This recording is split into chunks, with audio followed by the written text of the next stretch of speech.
Hello and welcome to episode 2 of my Secrets of the Cross City Line mini-series. In this series, I'm exploring all the stations along the Cross City Line and uncovering some of the fascinating facts which you might not have known about. Last time out, we looked at the southern termini of Redditch and Bromsgrove down to Kings Norton station, whilst we also looked at a brief history of the Cross City Line, so do check that episode out if you haven't already. In today's episode, we're continuing our route from Kings Norton, heading through Birmingham New Street to Aston station, where we'll end today's video. So let's have a look at the stations which make up this fascinating line, and the potential facts which you may not have known about. Let's go to the first station on our route between Kings Norton and Aston. I hopped on a train from Kings Norton to the first station of Bournville.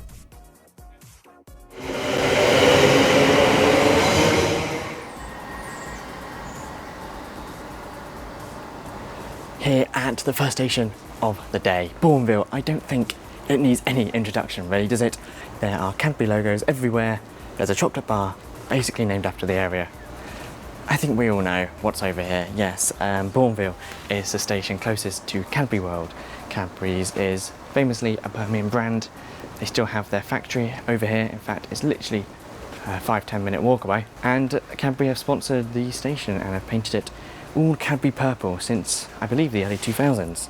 Now this station, like most on the Cross City Line, has basically been rebuilt in 1978, electrified in the early 1990s, 1991 or 1992 I believe.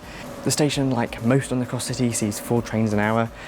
2 trains an hour go to Selly Oak, 2 trains an hour go to Lichfield, 2 trains an hour go to Bromsgrove, and 2 trains an hour go to Redditch, but it means it gets 4 trains an hour to Birmingham and back, which isn't a bad frequency of service really. The station itself was opened as Sturchley Street in 1876, before the Bournville suffix was added in 1880. In 1904, it was renamed to just Bournville. Platform 2 is extremely narrow, due to the double tracking of the line in 1885 being incredibly close to the Worcester and Birmingham Canal, leading to an extremely narrow platform. The area of Bournville itself is regarded as one of the prettiest and most desirable places to live in the whole of the United Kingdom, being a model village built by the Quaker Cadbury family, where, for example, alcohol sales weren't permitted. The factory itself opened on a greenfield site in 1861, with the model village built around it. Today, Bournville is one of the most desirable places to live in the West Midlands, with average house prices coming in at over £350,000. It's now time to head on a train, heading towards Birmingham to the next station, Selly Oak. And the train's going.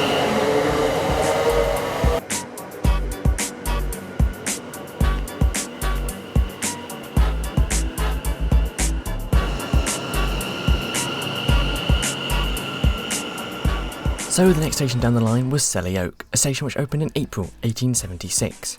The station was originally known as Selly Oak and Bournbrook until 1904. In August 1883, a goods train bound to Lichfield derailed at the high speed of 15 miles an hour, with 2 carriages tumbling down the embankment. The bridge nearby to the embankment was rebuilt by the London, Midland and Scottish Railway in 1931 over Bristol Road, with the original bridge surviving to this day, receiving a fresh lick of paint a few years ago.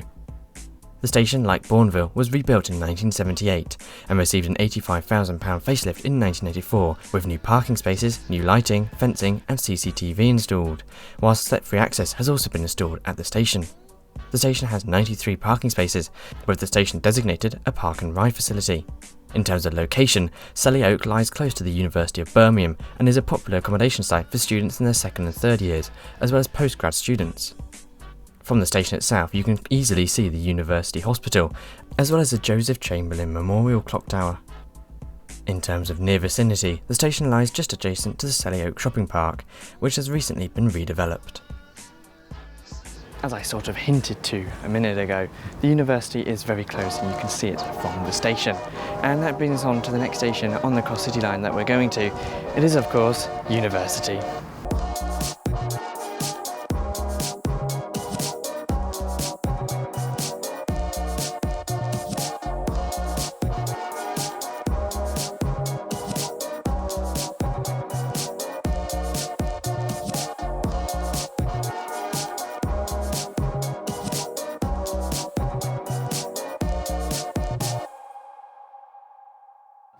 Did you know this station serves a university? You might not have known that. It of course serves the University of Birmingham and is the only station to be dedicated to serving a university, which is rather surprising. The station has a pretty fun history, especially with recent developments. As you can sort of tell if I turn the camera around, this whole thing is pretty darn new. There's a train there. The station itself opened in May 1978, being designed by John Broome. Today the station sees all West Midlands Railway services stop at the station, as well as cross-country turbo-style services between Cardiff and Nottingham. The station itself is situated on an ancient Roman fort and is nearby to the former Somerset Road station, which closed in 1930. The station was due to be redeveloped in time for the Commonwealth Games in 2022, but due to COVID-19, construction only began in 2021. The new work has seen a new larger station building at the north end of the station be constructed, with a new step-free footbridge, new waiting rooms, a new footbridge over the canal to the university campus, and a new public approach to the station being constructed, costing a total of £100 million. Work to double the width of the platforms and extend the canopy from the 1978 station was finished in 2022, in time for the Commonwealth Games, but the actual station building only opened in January 2024, 2 years after the Commonwealth Games. The original station building and footbridge remains open, although the ticket office has been relocated to the new building, and the original station building is now currently just an exit only. The station itself is located close to Edgbaston Pool and Winterbourne House and Gardens, an Edwardian house covering 7 acres. However, the main attraction of the station is of course the university, as well as the Queen Elizabeth Hospital. Now I'm on the university campus, and just over there is what is known as the Big Joe Clock Tower. It is the tallest standalone clock tower in the whole of the world. It is the tallest clock tower in Great Britain and is a really famous landmark, and is named after Joseph Chamberlain, who was the first honorary president of the university. I know the university itself is very highly regarded, and it has a very cool station to go with it as well. And the next thing to see here, because this is a really cool station, is what's on the other side of the station, because it's not just the university, it is the Queen Elizabeth Hospital as well. So yes, the Queen Elizabeth Hospital, which if I turn around is just, where is it? It's somewhere over there. There it is. It's just next door to the station. It is one of the biggest hospitals in the UK. It is the biggest transplant hospital in all of Europe, and it is incredibly well located next to the station. But yeah, it's a very modern hospital which opened in 2010 to replace the old hospital, which I believe is still in NHS use but not in hospital use, which is, there's the original hospital building just there. You are quite high up, so you get an absolutely brilliant view down towards Longbridge and over to the southern side of Birmingham, and there is Queen Elizabeth Hospital. Anyway, enough about hospitals. Now it's time to go to the next station down the line, Fiveways. So you join me here at Fiveways, the penultimate station before you hit Birmingham New Street. The original station here opened in 1885 but closed in 1950 due to low passenger traffic. The station was then reopened in, guess the year, 1978. It's a recurring year, when cross-city line services began. The station was electrified in the 1990s and now sees 4 trains an hour in each direction, operated by West Midlands Railway. Cross-country services pass through the station, as do West Midlands Railway services towards Hereford. As well as this, the station is near to Fiveways tram stop, which featured in my Secrets of the West Midlands Metro mini-series. You can watch that in the link in the description below.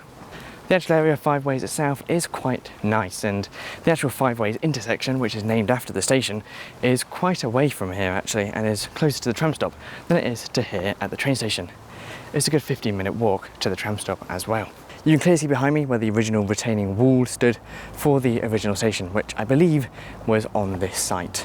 The station received ticket barriers in 2009, which has successfully reduced fare evasion by 85%.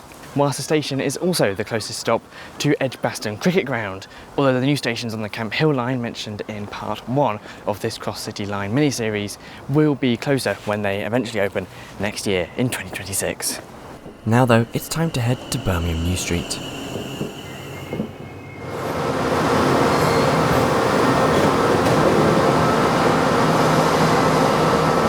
You join me here at Birmingham New Street station. It is very loud here, so I'm not going to do much to camera. Most of it's going to be voiceover. But this station is, of course, one of the major interchange stations, not just on the Cross City line, but in the whole of the UK. Birmingham New Street is one of the busiest stations in the UK. I believe it's the busiest out of London. It has 12 platforms, it has so many services. It has what? West Midlands Railway, London North Western Railway, Avanti, Cross Country, Transport for Wales. Am I missing any? I don't think so. I'm going to go to voiceover to look at the history and the facts of Birmingham New Street station, and I'll see you at the next station on the line. So yes, Birmingham New Street station is the busiest station in Birmingham, the 13th busiest station in the UK, and the largest interchange station outside of London. The original New Street station opened in June 1854, replacing Curzon Street station, which, in turn, replaced Birmingham Granville Street station. The original station had the largest single-span iron glass roof in the world at the time, at 256 metres long and 64 metres high, until London St Pancras opened 14 years later.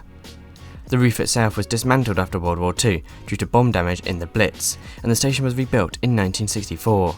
In 2010, the station was once again rebuilt to house Grand Central Station, with the whole station being modernised. Grand Central Shopping Centre itself gets its name from Richard Foster, who described the original station as the Grand Central Station at Birmingham.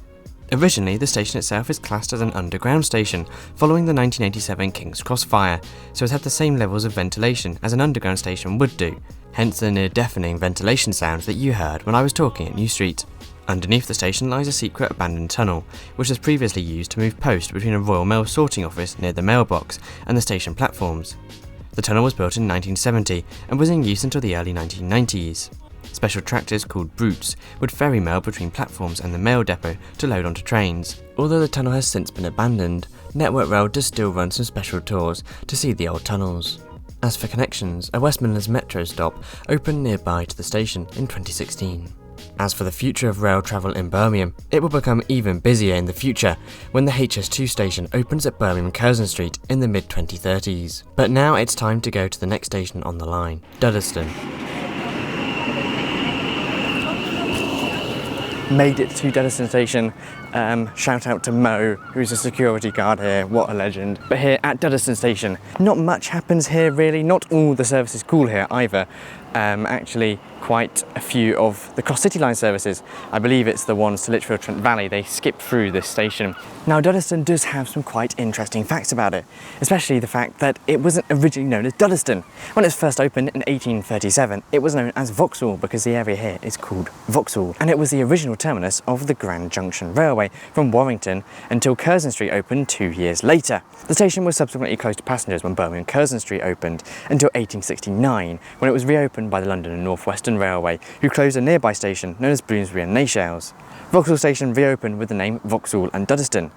The station was hit by bombs in 1941 and was rebuilt in 1950 to the current status of the station that we see today. The line was electrified in 1966 and the Vauxhall prefix was dropped in 1974 to remove confusion between Vauxhall Station in London.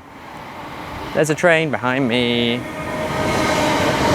The abandoned island platform on the station closed in the mid-80s, and the station sees 8 trains an hour with the Lichfield to Bromsgrove services skipping the station. Over here, behind the abandoned platform, is an abandoned rail shed.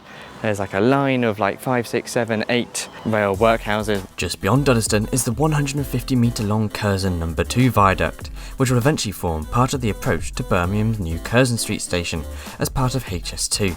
The 25 metre high truss viaduct was designed by British artist Liz West and sits just above an old signal box which still brands regional railway signage.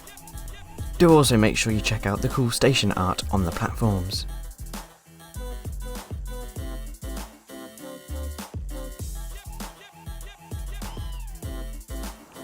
Anyway, it's now time to leave Duddeston and head to the final station in today's video, Aston.